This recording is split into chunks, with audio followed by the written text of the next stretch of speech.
다음은 저희 증권톡으로 멋쟁이 토마토 맞으세요? 네, 토마토님, 네, 모셔보겠습니다. 이 종목 왜 안 올라오나 했는데 가지고 계신데요. 네, 두산중공업을 홀딩하고 계신 주인공이세요. 네, 가격대 진입하신 거는 5,730원, 비중은 5%입니다. 오늘 상한가를 보고 깜짝 놀라셨다고 어디까지 끌고 가야 될지라는 행복한 고민으로 바뀌셨거든요. 추가 매수 이후에 더 길게 봐도 되는지, 이거 궁금하실 것 같아요. 지금 비중이 5%밖에 없으시기 때문에 더 살 걸 하시면서 보신 것 같은데 완벽하게 이렇게 상한가가 지금 나와버려가지고요. 문재인 정부 시대 동안에 두산중공업이 굉장히 속이 많이 상했잖아요, 의원님. 이제는 신성장 동력을 하나 풍력으로 달았다고 봐야 됩니까? 오늘 상한가 납득할 만한 상한가인가요? 이제 전화 위복이 됐다고 봐야 되겠죠. 일본 이제 어떻게 보면 코로나로 인해 가지고 주식시장도 정말로 코로나가 아니었었으면 CJ 제일제당을 중심으로 음식료업종 같은 경우는 주가 형편없었을 거거든요. 완전히 바뀌었거든요. 그러니까 두산중공업 같은 경우도 대표적으로 문재인 정부의 피해주였지 않습니까? 수혜주로 탈바꿈했네요. 네, 이제 피해주에서 원전 폐쇄라든가 관련해 가지고 수주가 끊어지면서 상당히 고전해서 구조조정까지 갔고 그러면서 이제 최근에 한국판 뉴딜 정책이 좀 발표가 좀 되면서 좀 신재생에너지와 관련된 정부의 적극적인 육성 정책이 나오면서 오히려 이제 원전에서 이제 신재생 특히 해상풍력 쪽에 회사가 2025년도까지 1조 원 정도의 매출을 좀 달성하겠다. 이제 그 재료가 이제 주가가 올라갔다가 좀 봐야 되겠죠. 여전히 이제 두산 중공업과 관련된 부분을 봐야 되는 것 자체는 아직도 지금 구조조정이 진행 중에 있다. 최근에 아마 2월 달인가 1조 원 정도 정부에서 자금을 지원을 받으면서 연내 아마 3조 원 정도 아마 전체적으로 3조 원 정도 아마 연내 하면 2조 원 정도 될 겁니다. 그걸 자구 노력을 지금 해야 되거든요. 두산 솔루스도 매각을 해야 되고 그다음에 두산 인프라코어도 지금 매각이 좀 진행이 좀 돼야 되고. 근데 우리가 항상 기업들 구조조정 과정 쪽에서 가다 보면 이런 것들이 제대로 안 됩니다. 결국은 안 되고 결국은 나중에 그 모회사한테 결정적으로 어떤 채권 연달아서 압력이 좀 가면서 감자가 들어가고 항상 그런 식으로 결정이 진행이 좀 됐었거든요. 그래서 네. 아직도 이제 대두산중공업 갖고 계신 분들은 그런 어떤 부분들 분명히 염두에 둬야 된다고 보고 있고요. 그다음에 이제 주가가 올라간 것 자체 이게 두산중공업이 연간 매출액이 보시게 되게 되면 작년 연말 기준에서 15조 6천억입니다. 근데 이제 2025년도까지 해상풍력 쪽에서 1조 원을 달성을 하겠다는 거잖아요. 미미하다고. 네, 그래서 그러면 1조 원 정도다. 그러면 해상풍력 쪽인데 해상풍력 쪽에 지금 선도주기가 CS 윈드거든요. 네. CS 윈드가 영업이익률이 얼마가 되는지를 보면 알겠죠. CS 윈드가 영업이익률이 글로벌 시장에서 거점을 갖고 있고 탑이지만은 영업이익률이 10%가 안 넘어갑니다. 즉 1조 원 정도 매출이 나온다 한다라도 두산중공업의 영업이익에 미치는 영향은 2025년도 가야지 1,000억이라는 거죠. 그러면 현재 두산중공업이 영업이익상으로 현재 15조 6천 중에서 얼마를 내고 있느냐? 1조 원이거든요. 회사가 해마다 1조 원 정도 이익이 납니다. 근데 부채가 재무 내용이 안 좋다 보니까 항상 단기 손실이 나요. 그러다 보니까 기업의 가치가 증가되지 않습니다.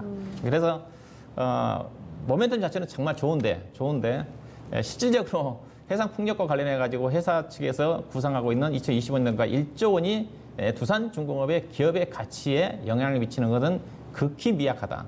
이런 결론이라고 좀 봐야 되겠죠. 그러면 이제 펀더멘탈 상으로 보면 해상풍력 자체는 상당히 보이지만 회사의 당장에 기업의 가치 증가 요인은 별로 없을 거다. 이런 보이고 그런 걸 염두에 좀 두시고 이제 기술적인 분석이라든가 그럴 때 염두에 둬야 될 것 같은데 상당히 강합니다. 아까 얘기했다시피 요즘 재료가 노출 좀 되면 아까 BH가 상한가 가다가 빠지듯이 그런 상당히 과거와 다른 동학개미 운동 세대들이 좀 들어오면서 네. 상당히 이런 것들이 상당히 과거와 다르게 주가가 상당히 탄력적으로 움직임이 전개되고 있는 것 같아요. 근데 이 종목은 그래서 긍정적인 부분 자체는 개인 투자가들이 안 샀다. 오히려 두산인프라 같은 경우는 기관 팔고 외국인 투자가들은 팔았는데 개인만이 샀어요. 근데 두산중공업 같은 경우는 외국인이 오늘 좀 기관 투자가들이 샀다는 거죠. 개인은 팔고. 네. 수급으로 본다면 외국인도 사고. 근데 또 기관 외국인들이 살다가 또 다음날 바로 파는 경우, 조금 전에 BH 같은 경우도 샀다가 다음날 팔아가지고 주가 빠져버린 경우도 있거든요. 수급적으로 봐서는 오늘 나쁘지가 않습니다. 그래서 당연히 오늘 상한가로 끝났으니까 추가 상승 가능할 것 같은데 얼마만큼 갈지. 현재 두산중공업의 시가총액이 1조 8천억이거든요. 1조 8천억이고 1조 8천억이고 이게 가격대상으로 워낙 지금 저가 메리트가 있는 부분이 있지만은 두산중공업과 관련된 구조조정 과정도 좀 지켜봐야 되는 거니까 지켜봐야 되니까 너무 추경 매수는 좀 자제할 필요가 있지 않겠는가.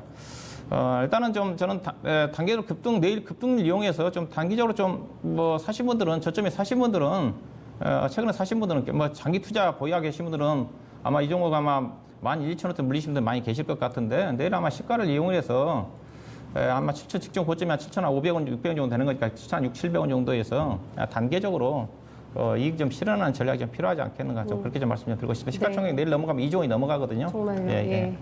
어느덧 뭐 이게 신고가를 찍는 구간까지 왔기 때문에 조금 짧게 하나만 코멘트 더 주시면은 앞서서 한라홀딩스 얘기하시면서 지주사의 운명에 대해서 조금 언급해 주셨잖아요. 근데 같이 움직여 버려가지고 두산이요. 근데 아직까지도 낙폭과도 거의 반토막의 지주사는 더 나 있는 상황이어서 가격대도 조금 레벨대가 많이 달라서 두산에도 해당이 되는 얘기일지 두산은 조금 달리 봐도 되는 건지 한 번만 더 봐주세요. 두산중공업은 사업형 지주회사거든요. 네. 그러니까 두산이 지주회사고요. 두산중공업은 이제 두산 인프라코를 지배하고 두산 인프라코는 이제 두산 그 바켓을 지배하고 있고. 네. 그러니까 두산이 망가진 것 자체가 두산 건설 때문이었거든요. 네. 그러니까 두산 건설을 계속 뛰어났다가 결국 막 합병시키고 해가지고 두산 건설 때문에 어려진 거고 그 전에 이제 뭐 두산 바켓을 인수하면서 대규모 자금이 들어왔던 부분이기 때문에 이게 두산중공업은 지주회사를 아니라고 보시면 됩니다. 두산중공업이 조금 더 원전 사업과 관련된 기계라든가 담수화 설비라든가 사업형 지주회사예요. 그러니까 두산이 지주사인 거죠? 그렇죠. 두산이 그러니까 두산을 지주사였죠. 조금 봐주세요. 그렇죠. 예. 두산은 이제 분할돼 가지고 두산도 본래 이제 사업형 지주회사였거든요. 네. 그래서 최근에 저는 이제 분리된 이후로 제가 두산 같은 경우 이제 분석을 좀 안 해봤던 분 두산을 물어본 건가요 지금요? 예, 맞아요. 두산은 본래 이제 두산 중공업도 중요하지만 자체적인 더 사업 부분이 있었거든요. 저도 네, 이제 뭐 네. 두산 솔루스라든가 이제 뭐 분할된 그런 부분도 있고 그래서 묻혀서 오늘 같이 올라가 예, 급등을 그렇죠. 해버려가지고요. 오늘 뭐 예. 두산 그룹들이 함께 올라갈 수밖에 없는 거죠. 그러니까 네. 두산 중공업이 이제 주가가 올라가면 어떻게 보면 또 이제 구조조정 과정도 쉽게 전개가 될 수가 있어요. 왜냐하면 두산 중공업이 주가가 5,000원 아래에 있을 때는 자본 확충을 하려고 하다가 증자를 못 하거든요. 예. 두산 중공업이 액면가 5,000원이기 때문에 네. 5,000원 아래에서는 우리나라 상법상 할인 증자를 못 하게 돼 있어요. 근데 주가가 지금 두산 중공업이 급등을 해서 지금 7,500원까지 올랐었단 말이에요. 7,000원대 올랐었단 네. 말이에요. 만약 이제 주가가 고정돼 가지고 네. 8,000원 정도까지 계속 주가가 8,000원에서 10,000원 정도까지 유지가 된다. 그러면 아마 증자를 할 겁니다. 증자를 통해서 자금 조달을 할 거예요. 그동안 5,000원 아래에 있었기 때문에 증자를 할 수가 없었거든요. 결국은 그래서 자산 매각이라든가 채권단 요구하고 있는 그런 자회사 두산 인프라코어를 중심으로 팔려고 하는 네. 그러면 증자를 할 수가 있어서 증자를 했을 텐데 증자를 못했기 때문에 근데 주가가 올라가면 구조조정 과정도 풀릴 수가 있어요. 만약에 두산중공업 이번 어떤 해상 풍력과 관련된 그 정책에 따라 주가가 더 올라가서 10,000원 정도 고정이 되면 제가 보기에는 증자를 할 겁니다. 증자를 해서 한 뭐 유상증자 한 50% 정도 해가지고 가능성 보시는군요. 그렇죠. 5천억 예. 정도까지 증자할 가능성. 네. 그럴 가능성도 있어요.